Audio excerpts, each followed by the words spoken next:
좋은 일이 생겼다고 가까운 사람들에게 말해본 적이 있어요. 축하는 받았었는데요. 형식적인 말뿐이거나 그 이후로 사이가 묘하게 멀어졌습니다. 기쁨은 나누면 두 배라고 했죠. 그런데요, 실제로는 시기와 질투로 돌아왔습니다. 이게 나의 잘못일까요? 아니면 상대가 나쁜 걸까요? 사촌이 땅을 사면 배가 아프다. 이 말이 수백 년째 살아남은 데는 이유가 있습니다. 정약용은 18년 유배지에서 책 500권을 썼는데 그 안에 답이 있었습니다. 왜 그런가? 어디에서 왔는가? 그래서 어떻게 살 것인가? 이 세 가지를 다룰 겁니다.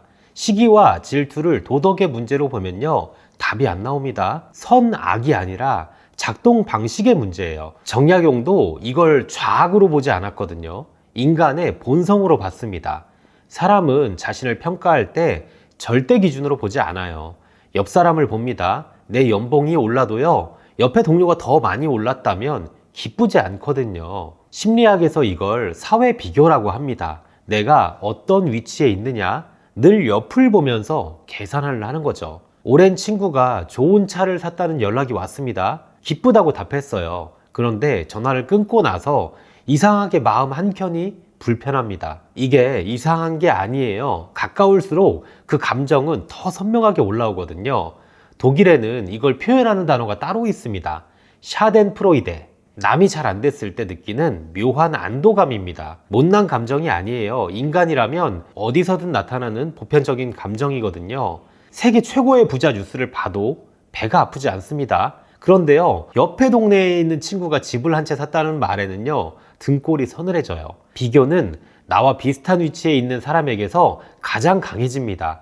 거리가 가까울수록요, 감정의 온도도 올라가요.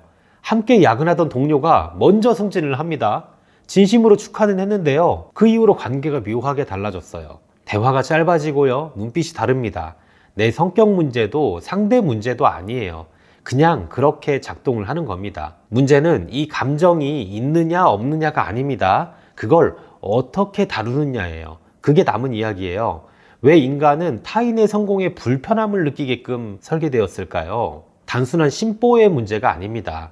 그 답은 수만 년 전으로 거슬러 올라가요. 인류가 무리를 지어 살던 시절을 상상해 봅시다. 먹는 게 제한되어 있어요. 누군가 더 많이 가져가면 내 몫이 줄어듭니다.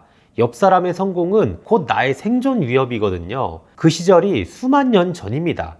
그 긴 시간이 감정으로 새겨진 거예요. 사람은 끊임없이 옆을 봅니다. 절대적으로 잘 살게 됐어도요, 그 비교는 멈추지 않아요. 이건 나쁜 습관이 아니라 살아남기 위한 도구였습니다. 그 도구가 지금도 꺼지지 않고 작동을 하는 거예요. 꽃게를 양동이에 넣으면요, 한 마리가 올라가려고 할 때 나머지가 끌어내립니다. 의도가 아니에요. 그냥 그렇게 움직입니다. 개 양동이 현상이라고 합니다.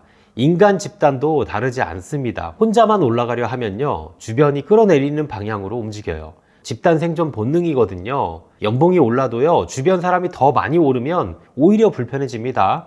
절대적인 수치가 아니라요, 상대적인 거리가 감정을 결정해요. 이건 상대적 박탈감이라고 합니다. 풍요로워도요, 불행할 수 있는 이유가 여기에 있습니다. 수만 년 전 진화가 새겨놓은 감정이 개인의 의지로 완전히 지울 수는 없습니다. 이 감정을 느낀다고 나쁜 사람이 아니에요.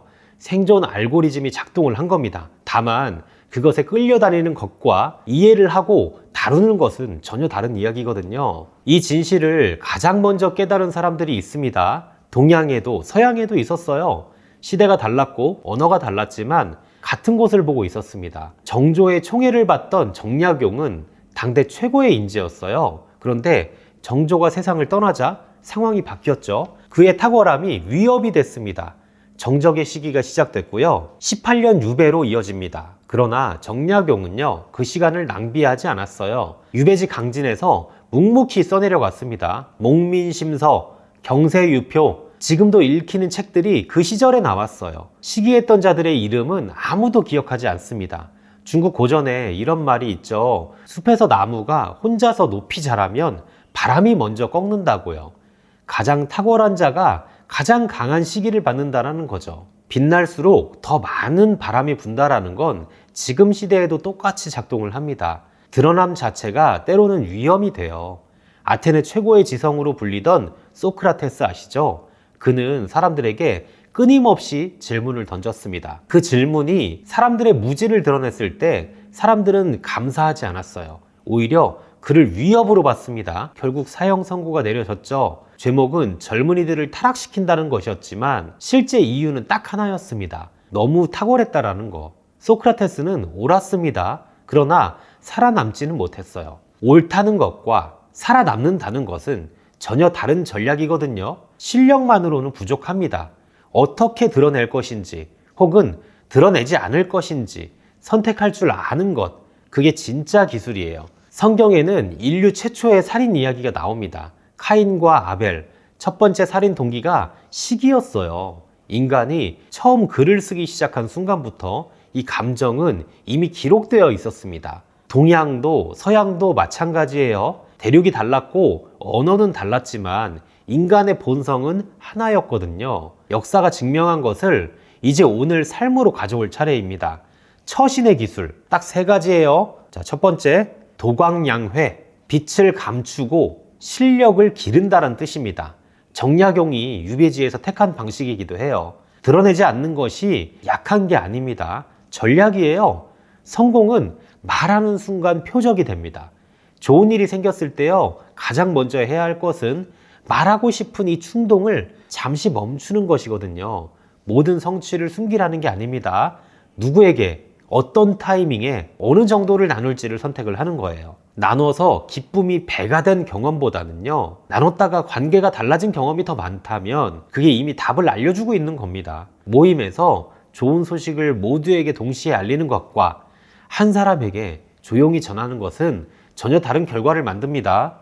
정보가 아니라요, 관계를 먼저 보는 것, 그게 처신의 시작입니다. 자, 두 번째, 침묵 전략입니다. 정약용은 침묵을 덕을 지키는 방패라고 했어요. 침묵은 할 말이 없어서가 아닙니다. 할 말이 있음에도 선택적으로 닫는 것이거든요.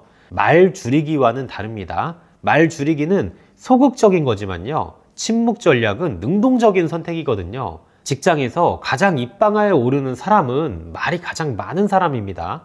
생각해 보세요. 말이 많으면 표적이 늘어나요. 정약용이 유배에서 살아남은 것도 묵묵함으로 버텼기 때문이에요. 반박하지 않았고 하소연하지 않았습니다. 그냥 써내려갔어요. 그 묵묵함이 200년을 살아남았습니다. 논쟁을 이기고 싶은 자리에서 한 발짝 물러서는 것, 그 순간만큼은 지는 것처럼 느껴져요. 그런데요, 시간이 지나면 알게 됩니다. 그게 더 현명한 선택이었다는 걸요. 자, 셋째, 나를 채우는 겁니다. 타인의 반응을 바꾸려 하지 말고요, 흔들리지 않는 나를 만드는 겁니다. 관계는 내 의지로 바뀌기 어려워요. 그러나 나의 중심은 바꿀 수 있거든요. 타인의 시기에 흔들린다라는 건 아직 내가 덜 찼다는 신호입니다. 그릇이 가득 차면 외부의 흔들림에 쉽게 넘치지 않아요. 정약용이 유배지에서 500권을 써낼 수 있었던 건 인정받으려 했기 때문이 아닙니다. 자신의 기준으로 살았기 때문이에요. 타인의 시선이 아니라 자신이 세운 기준. 그게 그를 버티게 했습니다. 200년이 지난 지금 그를 유배 보낸 자들의 이름은 아무도 기억하지 않습니다. 묵묵히 자신을 채운 사람이 결국 오래 남는다는 거, 역사가 증명을 한 겁니다. 자, 이제 처음 던졌던 질문으로 한번 돌아가 봅시다. 인간은 자기 말고는 다 안 되길 바란다, 이 말에 불편했다면 그게 맞아요. 그런데요, 이제는 다르게 읽힙니다. 이건 인간을 고발하는 말이 아니에요. 설명하는 말이거든요. 약해서가 아니라 그렇게 애초에 설계되었다라는 거. 그 설계를 이해한 사람과 모르는 사람은 같은 상황에서 전혀 다른 선택을 합니다. 나만 그런 게 아닐까? 맞아요. 나만 그런 게 아닙니다. 사촌이 땅을 사면 어디가 아파요? 배가 아프죠. 이런 말이 수백 년째 살아남은 이유가 바로 그거예요. 유전자에 새겨진 감정을 의지로는 지울 수 없습니다. 그러나 우리가 이해는 할 수 있잖아요. 이해가 시작되면 끌려다니지 않게 됩니다. 상대가 나를 시기한다는 걸 알게 됐을 때요, 두 가지 선택지가 있어요. 상처받거나 이해하거나. 이해는 용납이 아니에요. 처신이죠. 그 사람이 나쁜 게 아니라 설계된 감정에 작동한다는 걸 알면 이 상처의 크기가 조금은 달라지거든요. 타인을 이해한다는 것이 결국 나를 지키는 겁니다. 화무시비롱이라는 말이 있어요. 열흘 동안 붉은 꽃은 없다는 말입니다. 가장 빛나는 순간이요, 가장 위험한 순간이기도 해요. 꽃이 붉을수록 시선을 모으고 시선이 모이면 시기도 따라옵니다. 그래서 빛날 때일수록 낮아지는 것, 그게 오히려 오래가는 사람들의 공통된 방식이에요. 거창한 변화가 아닙니다. 딱 한 가지만 해보세요. 좋은 일이 생긴 날 사흘은 혼자 간직해 봅니다. 그 사흘이 지나면요, 달라지는 게 있어요. 누구에게 말할지가 더 선명해지거든요. 말하고 싶은 충동을 잠시 멈추는 것, 그 작은 선택의 하나가 관계를 지키고 나를 지키는 첫걸음이 됩니다. 인간을 미워하지 않아도 돼요. 다만 더 현명하게 살면 됩니다.